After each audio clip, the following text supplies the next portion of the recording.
Assalamualaikum warahmatullahi wabarakatuh. Selamat siang. Kita lanjutkan lagi kuliah pemetaan hutan dan sistem informasi geografi dengan bagian yang kedua yang lebih banyak membahas tentang pemetaan digital. Baik, pemetaan digital itu biasanya kita menggunakan komputer, teknologi terbaru, menggunakan perangkat misalnya penginderaan jauh ya, kemudian juga sistem informasi geografi, sistem database dan seterusnya. Ini kita rangkum di bagian kedua ini ya, di pertemuan mulai dari sekarang sampai terakhir. Jadi hari ini saya akan coba bahas tentang sistem informasi geografi secara umum, secara garis besar ya. Baik, kita teruskan.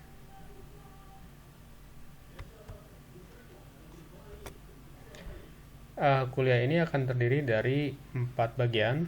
Yang pertama kita akan bahas mengenai definisi, kemudian yang kedua komponen utama SIG, kemudian yang ketiga data spasial, dan yang keempat adalah format data spasial. Oke, kita masuk ke definisi.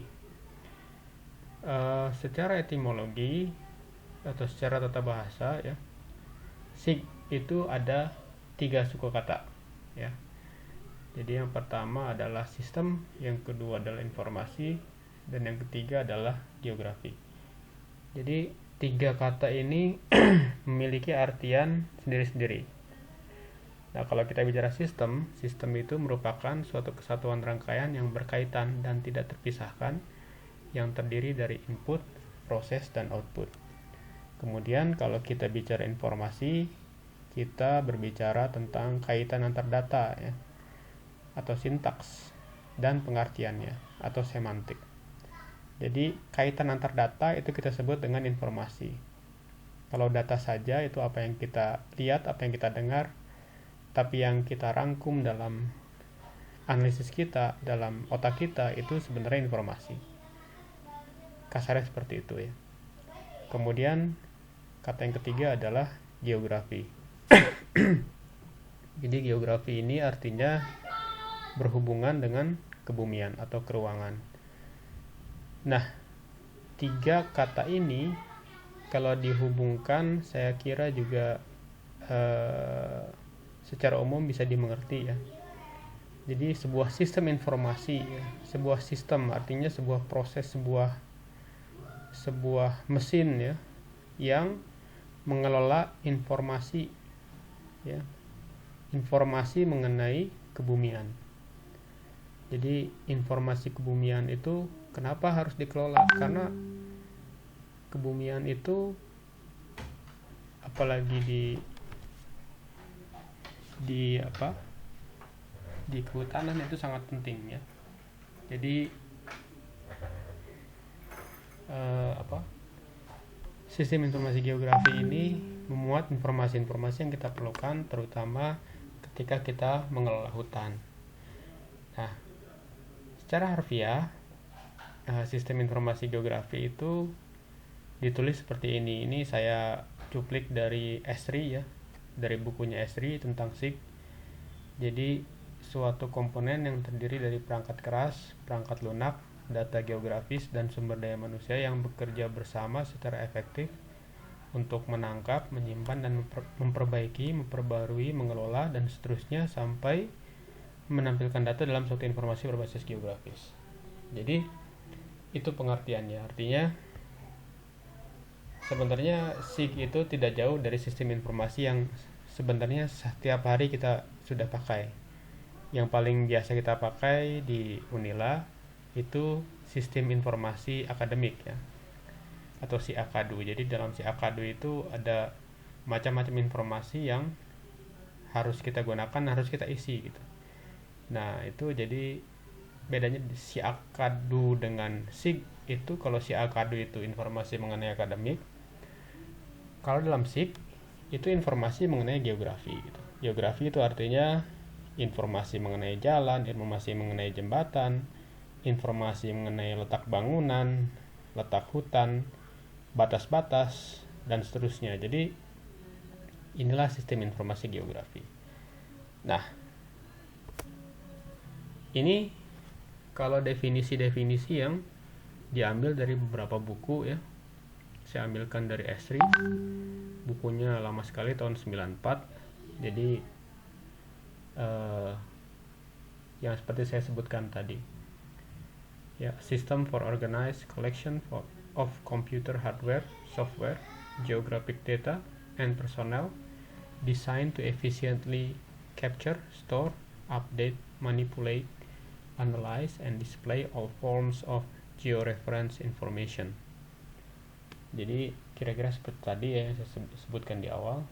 Nah, Aronoff tahun 1989 juga menyebutkan bahwa SIG adalah sistem berbasis komputer yang mempunyai 4 kemampuan untuk menangani data bereferensi geografi, yaitu pemasukan, kemudian manajemen data, kemudian analisis, dan menghasilkan data output. Nah, ini juga menurut Congleton dan Green, SIG adalah sistem untuk memasukkan, menyimpan, memanipulasi, dan menyajikan data geografi atau data spasial. Nah, kalau kita lihat dari sisi flowchartnya kira-kira seperti inilah SIG ya. Ada software, ada hardware, ada personel, ada spasial data. Nah, di sini prosesnya ya. Ada input, proses input, ada proses penyimpanan, ada manipulasi, ada analisis, ada presentasi hasil ya. Jadi ini kira-kira flowchartnya dari sistem informasi geografi. Nah, tadi sudah disebutkan bahwa komponen SIG ada 4 ya. Komponen-komponennya. Kita coba penggal satu-satu ya. Nah, ini yang pertama perangkat keras atau hardware.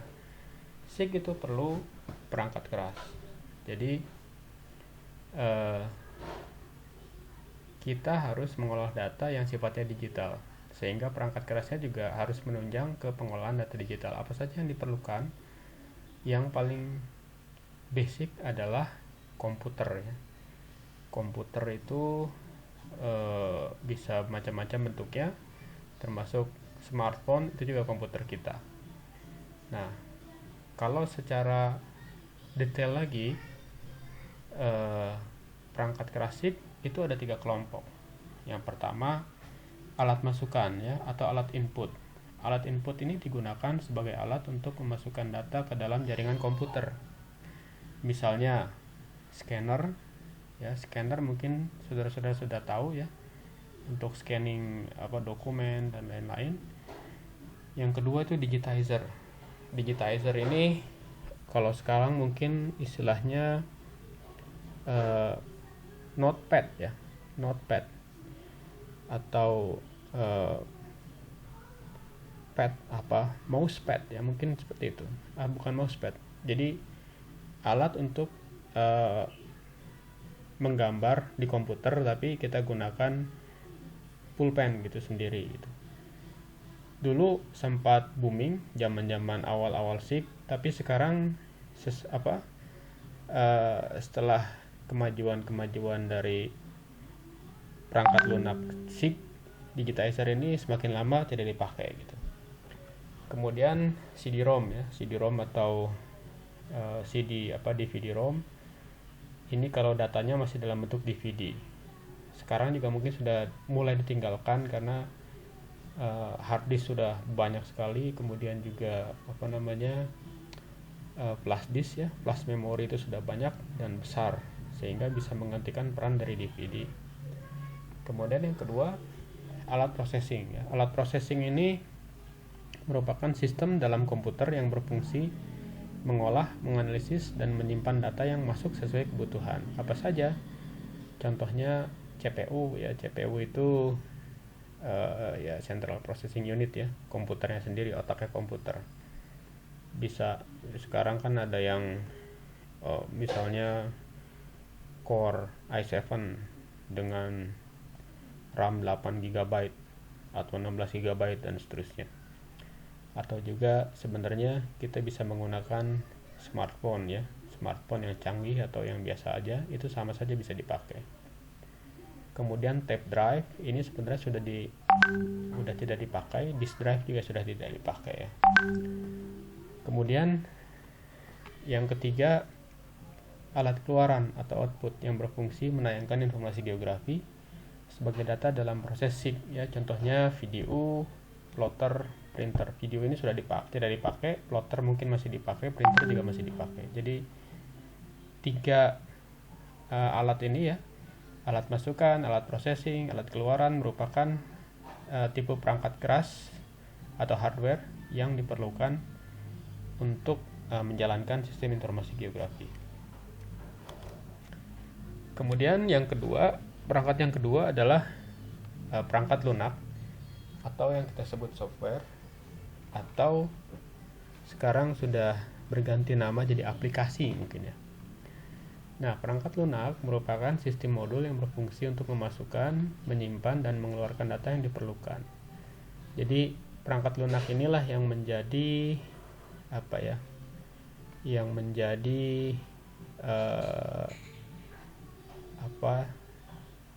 interface dan backnya ya. Interface itu di bagian depan dan bagian belakang. Bagian belakang itu untuk misalnya database dan seterusnya ya. Jadi perangkat lunak ini merupakan core-nya ya dari GIS. Jadi harus ada perangkat lunak yang sesuai kalau kita menggunakan GIS. Nah, perangkat lunak ini di dalamnya biasanya terdiri dari proses ini ya. Jadi ada input data tadi ya. Hasil dari input data dimasukkan ke dalam komputer dan dikelola dalam bentuk database. Nah, jadi database ini yang kemudian diolah atau dikelola atau dirubah ya oleh orang atau manusia sehingga dapat membuat sebuah pelaporan ya. Ini pelaporan di sini, input dikelola dalam bentuk database, dikelola ya, ada transformasi, ada analisis, kemudian penayangan. Jadi seluruh proses ini perlu menggunakan aplikasi yang mendukung. Kemudian yang ketiga adalah intelijensia manusia. Jadi manusia merupakan subjek atau pelaku yang mengendalikan seluruh sistem, sehingga sangat dituntut kemampuan dan penguasaannya terhadap ilmu dan teknologi mutakhir. Selain itu diperlukan pula kemampuan untuk memadukan pengelolaan dengan pemanfaatan SIG agar SIG dapat digunakan secara efektif dan efisien. Adanya koordinasi dalam pengelolaan SIG sangat diperlukan agar informasi yang diperoleh tidak simpang siur tetapi tepat dan akurat. Jadi apapun ya, secanggih apapun mobil, secanggih apapun komputer, secanggih apapun alat-alat yang paling canggih, kalau tidak ada manusia yang menggunakannya, maka alat ini tidak akan berarti, tidak akan berguna. Sehingga manusia merupakan juga center of komponen ya, jadi komponen utama dalam SIG. Jadi kalau misalnya nggak ada yang mau belajar SIG, nggak ada yang memakai SIG, ya SIG juga tidak akan berguna gitu kira-kira ya. Nah, yang keempat adalah data spasial. Data spasial terdiri dari dua ya. Pertama adalah feature-nya sendiri atau informasi lokasi atau informasi spasial. Jadi dia seperti bentuk ya, representasi dari bentuk atau features geografis ataupun informasi tematik terkait keruangan. Jadi dia bentuknya, representasinya ya. Contoh yang paling umum adalah kontur, misalnya garis, peta sungai, peta, termasuk diantaranya informasi datum dan proyeksi. Nah, contoh lain dari informasi spasial yang bisa digunakan, contohnya adalah kode pos. Kemudian selain informasi mengenai itu, informasi deskriptif juga diperlukan ya. Informasi deskriptif itu apa? Informasi deskriptif adalah informasi yang menerangkan mengenai bentuk atau informasi spasial itu. Misalnya informasi spasial mengenai jalan ya, garis gitu. Nah, jalan itu kita tidak tahu ini jalan apa kalau dalam pemetaan yang tidak standar ya. Dalam GIS kita bisa memberi informasi mengenai jalan itu. Misalnya jalan itu apakah jalan kereta ataukah jalan jalan negara atau jalan provinsi, jalan kabupaten dan seterusnya. Jadi informasi deskriptif itu merupakan informasi yang menerangkan tentang suatu penampakan feature atau spasial.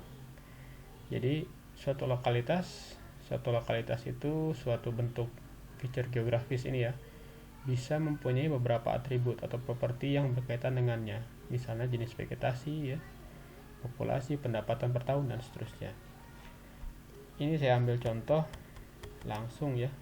Nah, ini yang kita sebut informasi spasial.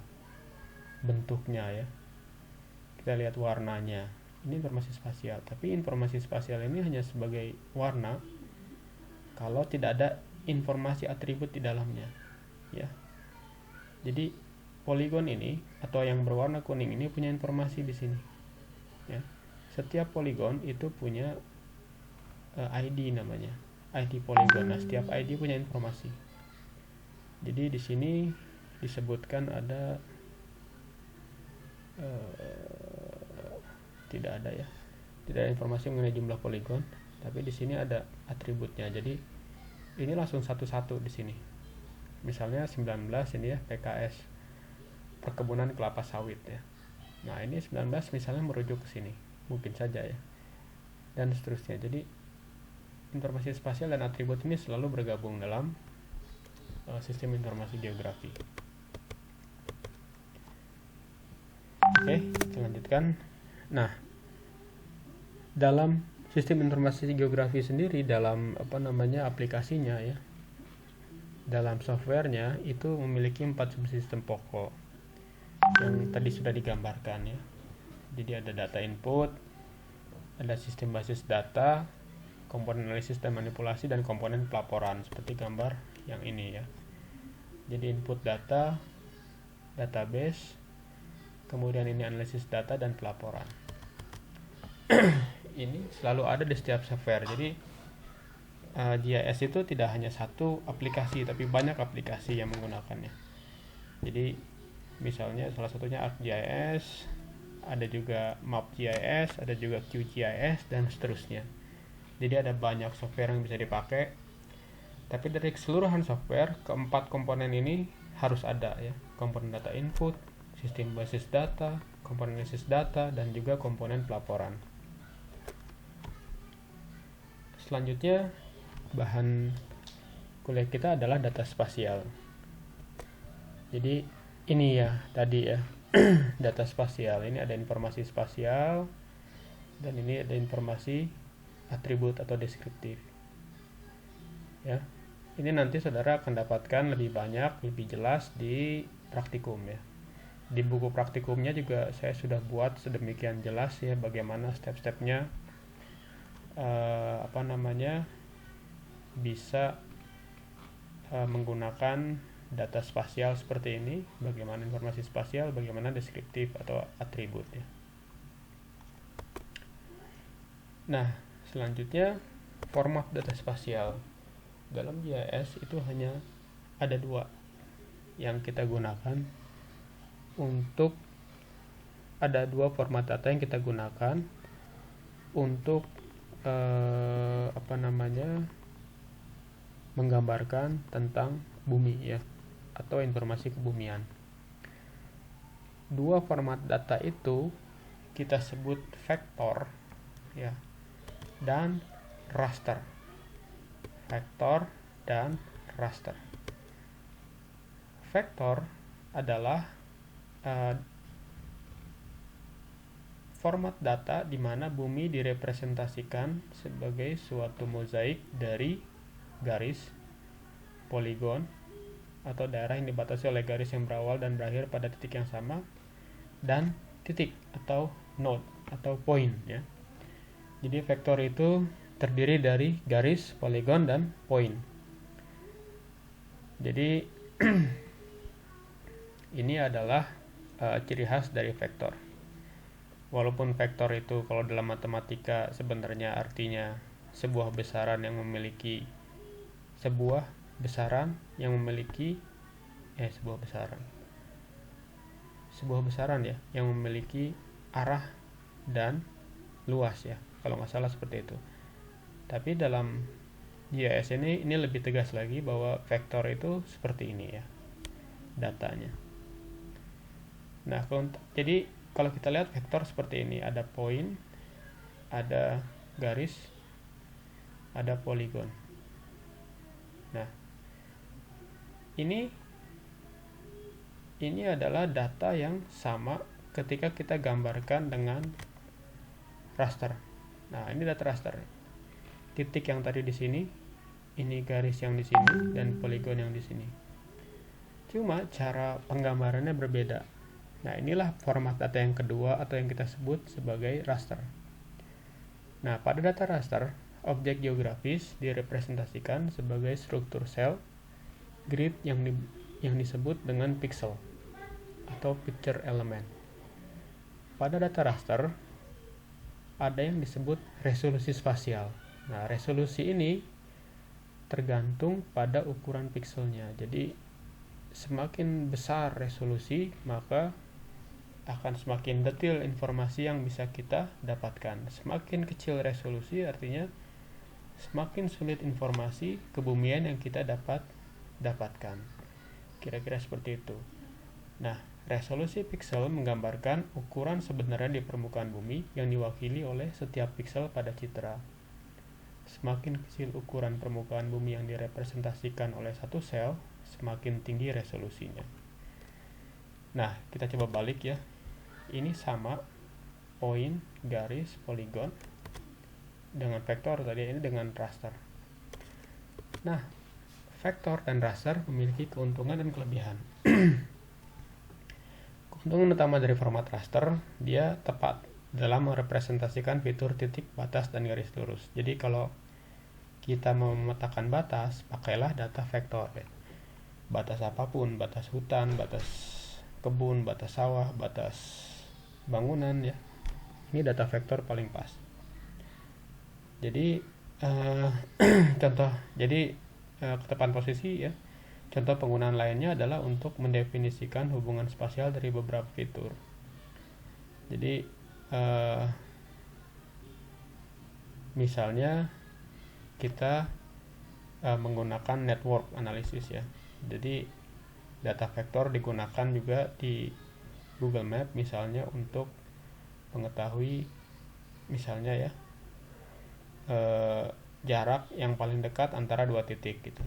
Jadi kalau dalam kehidupan sehari-hari waktu kita tidak dalam kondisi wabah corona seperti ini ya, kita biasanya menggunakan Grab atau Gojek. Itu biasa sekali kita gunakan jarak terdekat ya, dan itu bisa dihitung langsung dari peta atau data vektor ya. Jadi makanya ini sangat berguna. Tapi data vektor juga memiliki kelemahan ya. Kelemahan utama data vektor adalah ketidakmampuannya dalam mengakomodasi perubahan gradual. Apa itu perubahan gradual? Perubahan gradual itu misalnya permukaan bumi yang tidak rata, itu kan tidak gradual ya. Jadi itu kan gradual ya. Jadi misalnya ketinggian itu tidak mungkin ada batas yang jelas ya. Jadi daerah ini rendah, daerah itu tinggi, ada sungai ya. Jadi tidak ada batas yang jelas. Makanya biasanya untuk ketinggian tempat itu data raster itu lebih sering digunakan ya. Jadi data raster bentuk ketinggian kita sebut Digital Elevation Model atau DEM ya. DEM ini sekarang sangat banyak dipakai dan mulai menggantikan peta kontur. Nah, ini kelemahan utamanya, tidak mampu mengakomodasi perubahan gradual. Nah, yang kedua, untuk data raster ini memiliki kemampuan sangat baik untuk merepresentasikan batas-batas yang berubah secara gradual. Jadi kebalikannya, seperti jenis tanah, kelembaban tanah, vegetasi, suhu tanah, ketinggian, dan seterusnya. Tapi keterbatasan utamanya adalah dari ukuran filenya. Kalau vektor tadi relatif kecil filenya, kalau data raster ini besar sekali. Jadi semakin tinggi atau semakin besar resolusi grid, maka semakin besar pula ukuran filenya. Ini juga berlaku sama ketika kita memiliki handphone baru ya, misalnya dengan megapiksel yang tinggi 24 megapiksel misalnya, itu akan menghasilkan foto yang memiliki ukuran lebih besar ya dibandingkan dengan yang HP dengan ukuran 6 megapiksel misalnya. Jadi jangan salah juga kalau misalnya kalian membeli HP terbaru dengan megapiksel yang lebih tinggi, maka akan menghabiskan memorinya atau menghabiskan harddisknya lebih cepat ya, karena yang kalian foto itu ukurannya besar-besar. Nah, kira-kira seperti itu setelah yang pandang mengenai GIS ya. Jadi ini kita masih bicara secara global, secara garis besar GIS itu apa. Nah, untuk lebih detailnya kita akan bicarakan di pertemuan-pertemuan selanjutnya. Kalau ada pertanyaan silahkan dimasukkan di Google Classroom. Terima kasih. Assalamualaikum warahmatullahi wabarakatuh. Selamat siang.